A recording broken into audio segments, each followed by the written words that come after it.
Teeski. What's good, YouTube? Man, it's your boy, T, man. And today, we got 12 craziest beefs in the last 10 years, man. Can you guess any of these beefs? Let me know. You feel me? And at the end of this video, let me know which one of these beefs is your favorite. Which one was the most exciting to watch? You feel me? To witness. You know what I mean? Y'all let me know. I'm gonna let y'all know at the end of the video. I gotta see who they put up in here. If you're new to the channel, man, drop a like, man. Subscribe, man. Turn on them post notices, man. Cause we finna get straight to it, and you don't want to miss this run, bro. I ain't gonna lie, this run finna be legendary. For surely. Most definitely, most certainly. Fuck you talk about. But nah, bro, that's enough talking, bro. We finna get straight into this, bro. If y'all like these type videos, like this video up. Suggest more videos. You know? All that good shit, you feel me? Y'all know how we do it, you know what I mean? Y'all know how we kinda... We all know about Shaq's beef with Kobe, Isaiah Facts. Thomas hating Michael Jordan, and Facts. Bird's feud with Bill Laimbeer. Damn, but what facts. about beef in the modern NBA? There have been plenty of confrontations in the last decade. And in this video, we'll go over the craziest beefs in recent memory. Okay. NBA superstar Kevin Durant stunned the sports world yesterday after announcing that he's going to be This how we leaving starting the it Oklahoma off? City Thunder to join This the how we starting it Golden off? State Warriors. It was 2016 when Kevin Durant This left how we starting it off, bro? I don't even want to watch the video no more. I don't want to watch. KD, use... Ooh. Man, I got some words for Kevin, bro. I got some words for you, bro. I got some words. It's good. You lucky. Okay, see, we up right now. So I ain't even gonna get on that with you, but it's... Yeah, Kevin, we not cool. We not rocking with you. Come on. Oklahoma It's cool. City for a team that just defeated him in the playoffs, and he didn't say anything to his partner in crime. Man, fuck all that, man. Fuck this BDB having ass dude, bro. Like niggas will really take a brush across your shit, bro. You gonna leave us to go to Golden State and shit like you good or something, nigga? You think you tough? You think them 2 rings mean something, huh? You think them 2 rings mean something, Kevin? Nobody care that you won with Golden State. I promise you. I promise you. Don't nobody care that you won with Golden State. Them 2 rings don't fucking matter. You're not top 10. You never gonna enter the top 10. You're in nobody's top 10.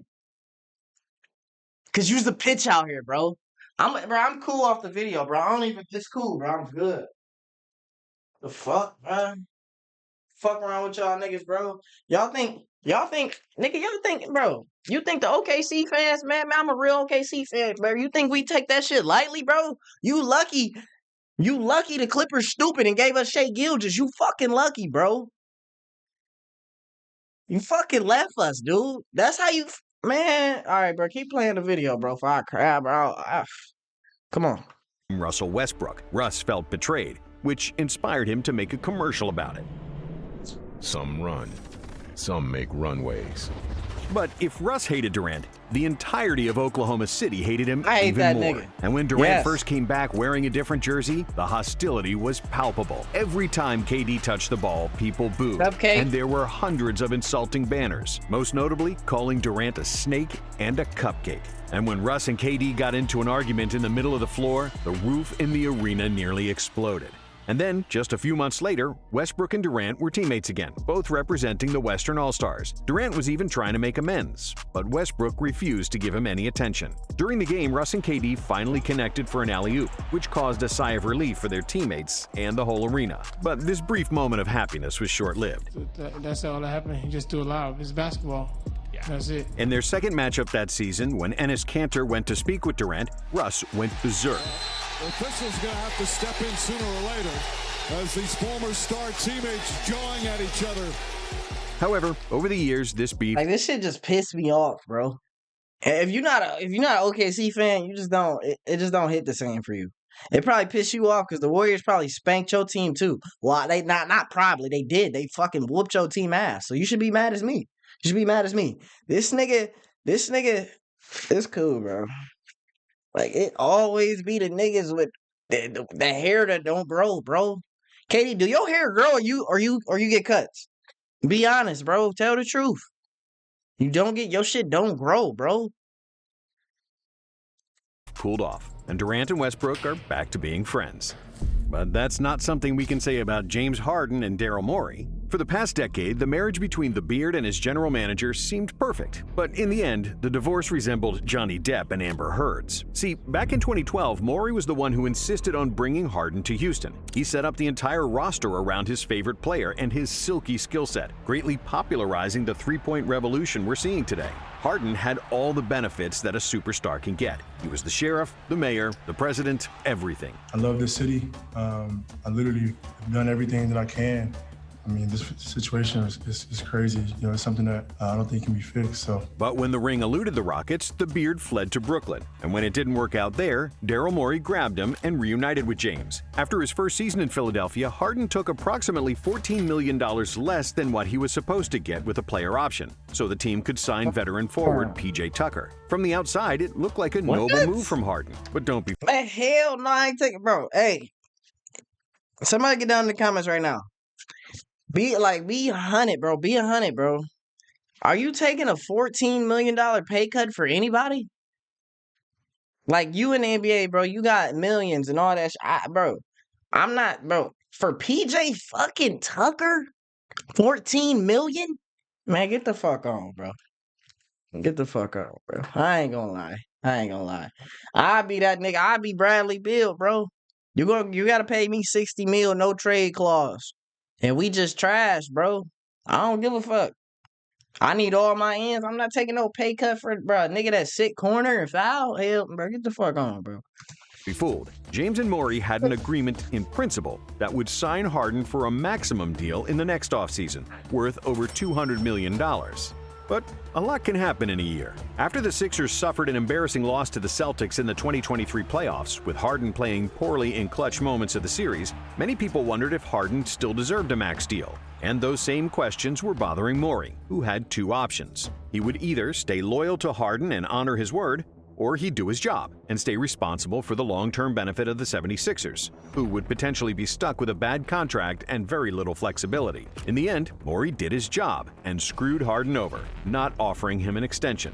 Of course, Harden was disappointed and angry, asking for a trade. But as the trade options were very slim, James had to show up for the Sixers training camp, where he expressed his absolute disgust for the GM. Daryl Morey is a liar, and I will never be a part of an organization that he's a part of. Damn. It appears James Harden has got that nigga said at his motherfucking shoe event, the Adidas event. What you talking about? They got the earpiece. He said Daryl Morey's a fucking liar. Hey, I ain't gonna lie, I be mad as hell. And he'll have to see me by my bro. I'm supposed to get a $200 million contract, and you said we can't do it no more. Yeah, I'll see you outside. Told ESPN overnight the Sixers agreed to a complicated deal, sending Harden to the LA Clippers. Ultimately, his wish was granted, and he got traded to the Clippers. But it's safe to say that he'll never earn $200 million from an NBA contract again. Next question.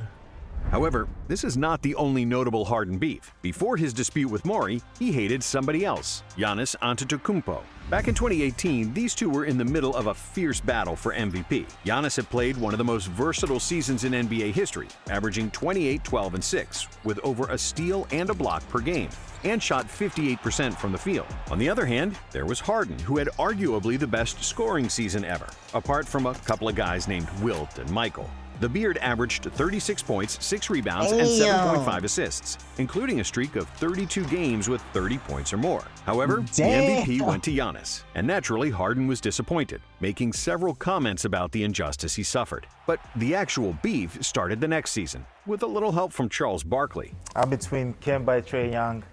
Wait, you don't want the dribbler? I want somebody that's going to pass the ball. That's what I want. Giannis Antetokounmpo makes a joke on the air about, what? I want to take someone who can pass. I'm taking Kemba Walker instead of James Harden. I average more assists than him, I think. I don't see what the joke is. But I didn't even see it. You know, I don't pay attention to stuff like that. I just know none of them can mess with me.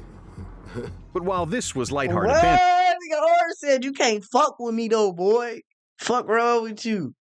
Hey, man, I ain't gonna lie. Houston Harden was that nigga, bro. I'm not gonna lie to y'all. Like, he was that guy. So he could say what he want. I ain't gonna lie. Giannis couldn't guard him. He couldn't guard Giannis either, but who getting more? All right. Antetokounmpo took it up a notch when he played against the Rockets. Offensively, we were just trying to, find whoever. Took it up a notch when he played against the Rockets. Offensively, we were just trying to, find whoever James Harden was guarding. That's who we thought we were going to have an opportunity to score on. Now it became personal, and Harden had to give a rebuttal. But I wish I could just run and with 7 feet and run and just dunk. Like, that takes no skill at all. I got to actually learn how to play basketball and how to have skill, I take that any day. Another pair of... He said, I got a bag, boy. I got a bag, boy. What you got? Run and dunk. Current All-Stars had a very fun beef. And thankfully, this one happened on the court and not just through the media. In the 2022 playoffs, the Phoenix Suns took a 2-0 lead against the Mavericks. And when the reporters asked about Luka's defense and targeting him in the pick and roll, Devin Booker and Chris Paul looked at each other and laughed. But Luka soon proved that mocking him wasn't such a good idea, as Dallas won the next 2 games and tied the series. But the Suns didn't learn, and they had to do it again. In Game 5 of the series, the Suns were winning the game when Devin Booker drove to the basket and got fouled, after which he rolled all over the floor and mockingly named this move. After the game, as he was walking out of the tunnel, Luka shouted out Michael Jordan's famous phrase.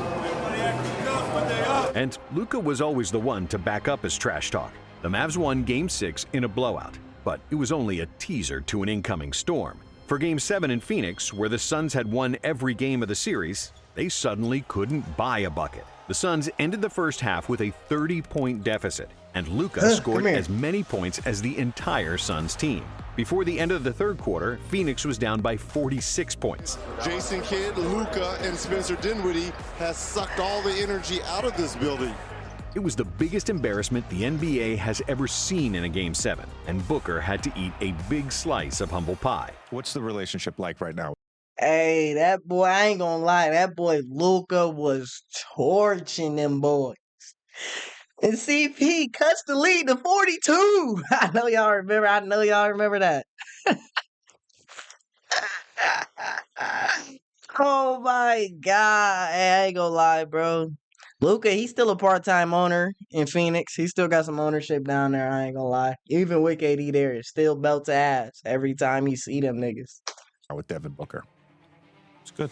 However, that wasn't the end. On March 5th, 2023, the rivalry was reignited as Booker What's the relationship like right now with Devin Booker? It's good. However, that wasn't the end. On March 5th, 2023, the rivalry was reignited as Booker and Doncic got face-to-face once more. After Luka missed the potential... Hey, y'all think Luka got hands or no? You think Luka beat a nigga ass or no? Luka really might put them hands on somebody, bro. I'm not gonna lie to y'all. Luka, he foreign and shit. Them foreign niggas, y'all know they fight to the death and shit, bro. They don't do regular, they do death matches, bro. It ain't no regular fights and shit. You feel me? Them niggas, game-tying layup late in the game, Booker started to trash talk Luka, and teammates had to separate them from fighting. It's fine. It's just competitive game, man. It's all good. Just next time, don't wait till it's 3 seconds left to top.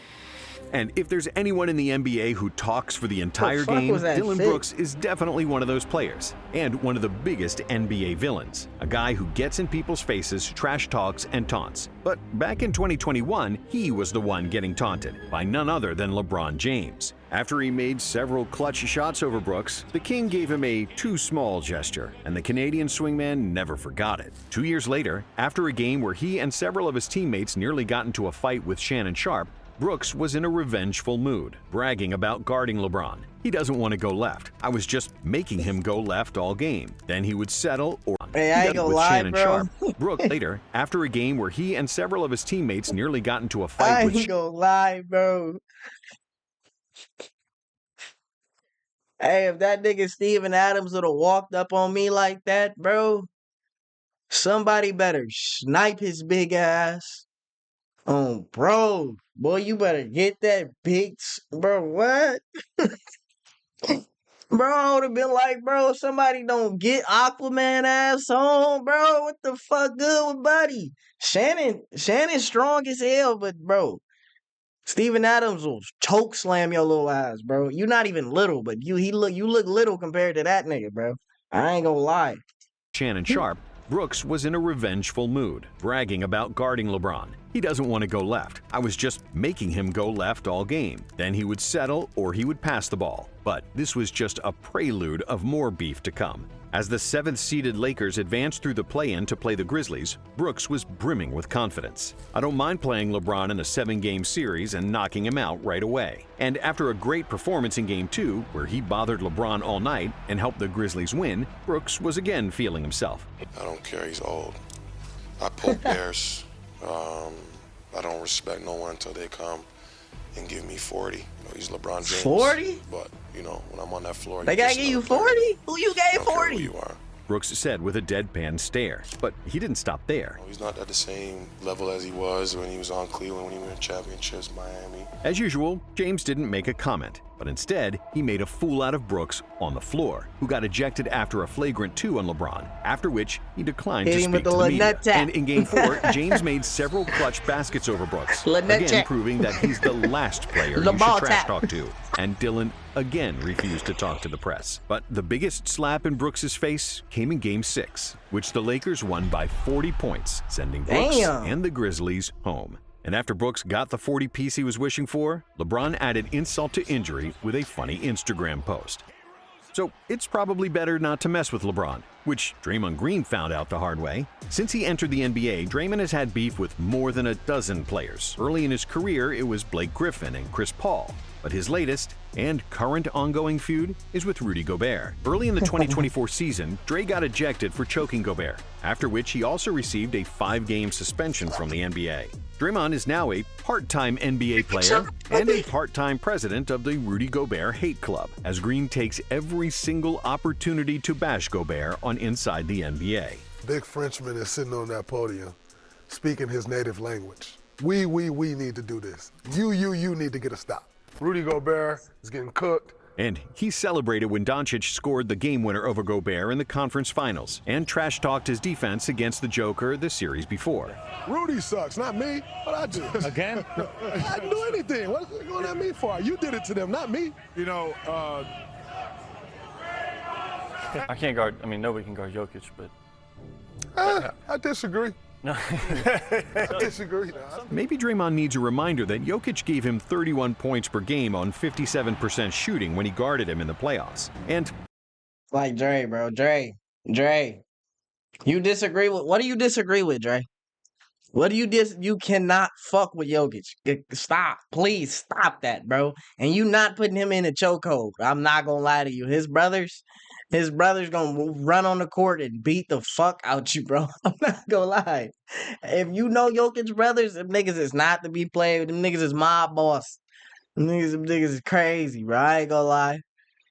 I remember they was for the run down on the Morris twins, bro. So you know what I mean? Watch what you say about Jokic on live, bro. He got them hitters waiting on you. it wouldn't be surprising if Gobert got into it with Green in the future. But there's another European center that had beef with Draymond's good friend, LeBron James. Enes Kanter got into it with LeBron on several instances when the Turk was a member of the Knicks. Kanter didn't like James's comments on rookie Frank Ntilikina, suggesting that New York should have drafted Dennis Smith Jr. instead. And when they faced off later that season, it was exactly Ntilikina, Kanter, and Bron who ended up in an on-court scuffle. After LeBron's Cavaliers won that game, LeBron taunted Kanter on Instagram, saying that he was the king of New York. Well, I'm the king, my wife is the queen, and my daughter is the princess, so we got all three covered. Later that season, when LeBron got ejected for the first time in his career against the Heat, Hey, ain't Kanter? No, he got a bounty on his head, bro. And you got beef with Bron, bro. Niggas are really gonna claim that bounty, bro.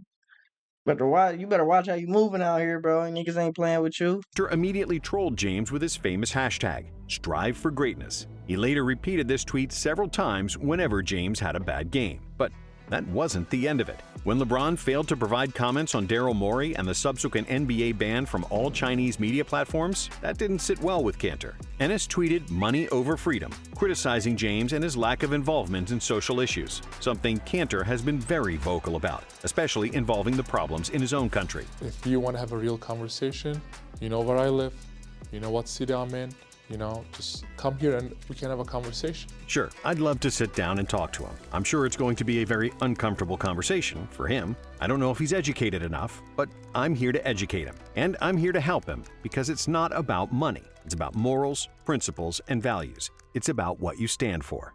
And we can't talk about NBA beef without mentioning Patrick Beverley, who had feuds with seemingly everyone in the NBA. Pat's first notable beef was with Russell Westbrook, who suffered a season-ending knee injury in the first round of the 2013 playoffs, when Beverley collided with him in an attempt to steal the ball. After this, they never saw eye to eye and got into multiple scuffles and shouting matches on the floor, and it lasted for years. In 2019, Westbrook mocked Beverley and his defensive reputation. Pat Bev trick y'all, man, like you play defense. He don't guard nobody, man, just running around doing nothing. Oh, yeah, he was talking about he was first team all defense, but I didn't know what the hell he was talking about because I had 42 at the time. I don't know what he talking about. Maybe he was dreaming of some. Fuck is wrong with you, Pat? He had 42 and you talking about you first team all defense. Nigga, I don't give a fuck. I don't. What team is you on today? It's not the first one, nigga. Because you getting fried, nigga. By OKC's finest, dummy.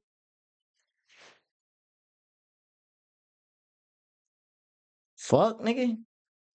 Don't, bro. Come on now. Niggas don't even play like that, bro. My fault. I'm done pausing, bro. I don't know. But now it shocked me because he looked up and said, no one can guard me. I got 40 points. I'm like, that's nice. He took 34 shots to get it.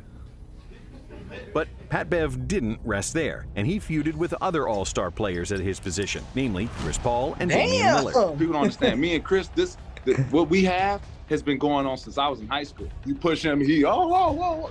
You know Chris, man. Pat hated CP3 for years, ever since he was in high school, and that energy spilled over to the NBA, most notably when he made a guest appearance on ESPN. Man, ain't nobody worried about Chris Paul when he played Phoenix Suns. Nobody in the NBA. With Lillard, the beef started in the 2020 NBA bubble, when Beverley clapped over two of Lillard's missed free throws. He also mocked Lillard's Dame Time celebration, and Lillard responded on social media, calling him a con man, like Flip from above the rim. And Tyrese Halliburton shared the same feelings towards Beverley. In the middle of the 2024 Bucks-Pacers series, Beverley severely downplayed Halliburton's playmaking skills. What have you seen trying to defend Halliburton in this series? Check the numbers. I think he shooting 19% from the three. Hallie waited to respond, and once the Pacers took care of business and defeated Beverley's Bucks, he copy-pasted Lillard's con man tweet. But Pat Bev didn't rest there, and also has feuds with Austin Reeves, JJ Redick, and lately, even with a reporter who didn't subscribe to his podcast. I'm sorry. Before I finish. You subscribe to my pod? Do I subscribe to you? I do not. So you can't interview me then. No Okay. disrespect. He talking about you can't interview me.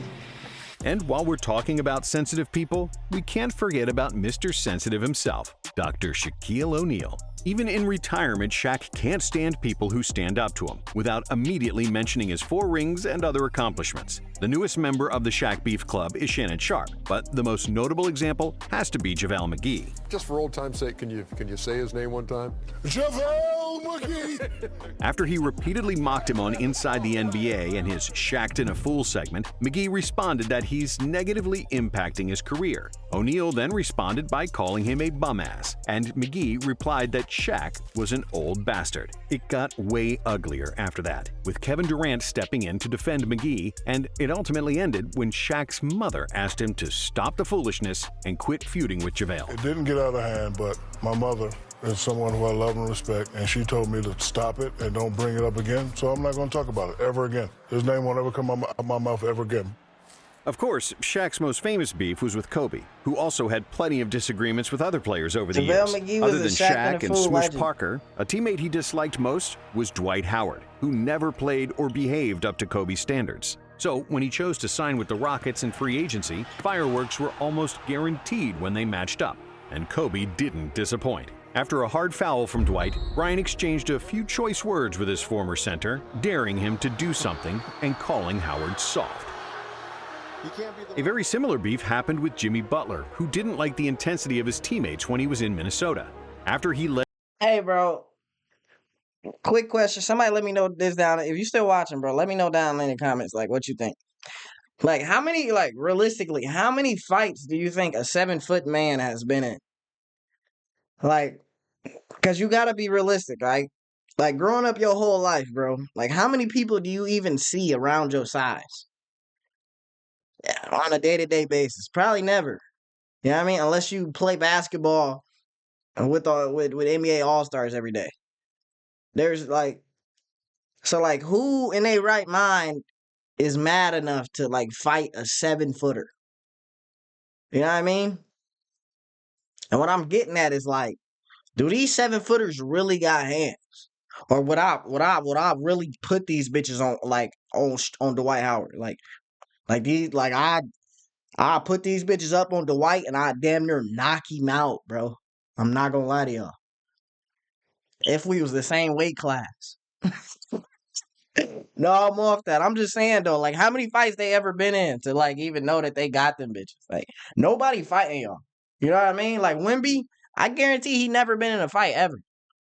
Who's fighting? Like, no, I'm not fighting. Like, bro, I'm not fighting that. It's not even fair.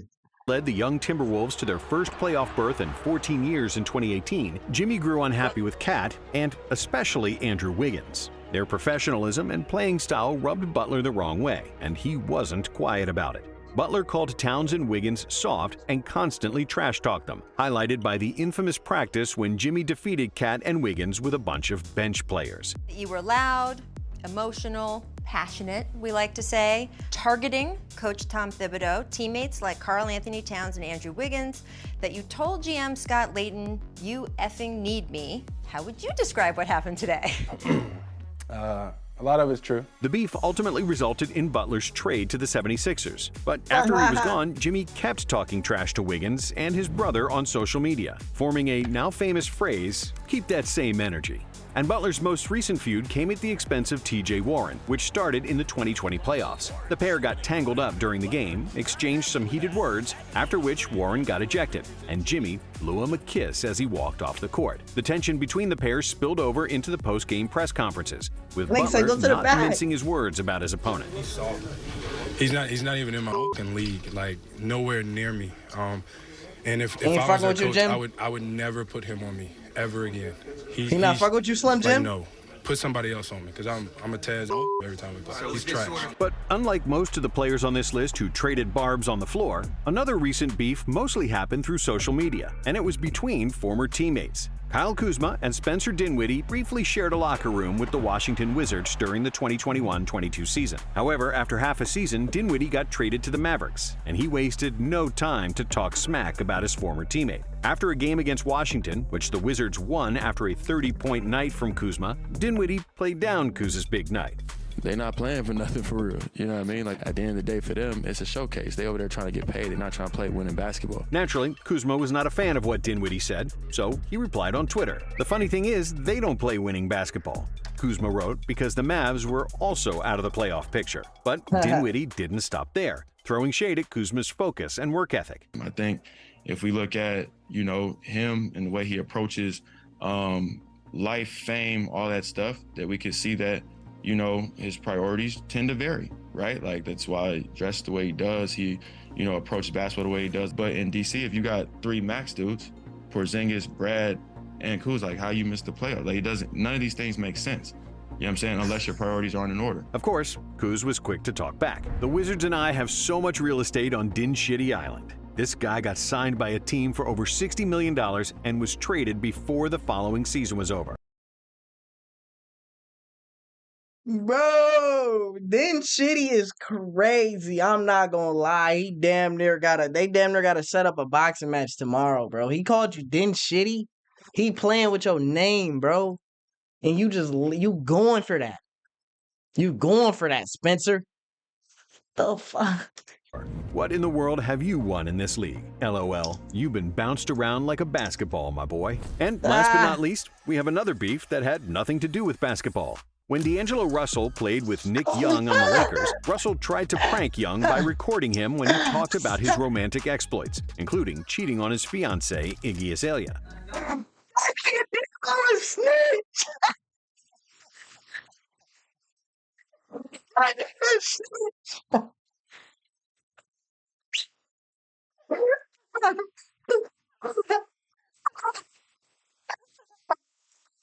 Talked about his romantic exploits, including cheating on his fiancée, Iggy Azalea.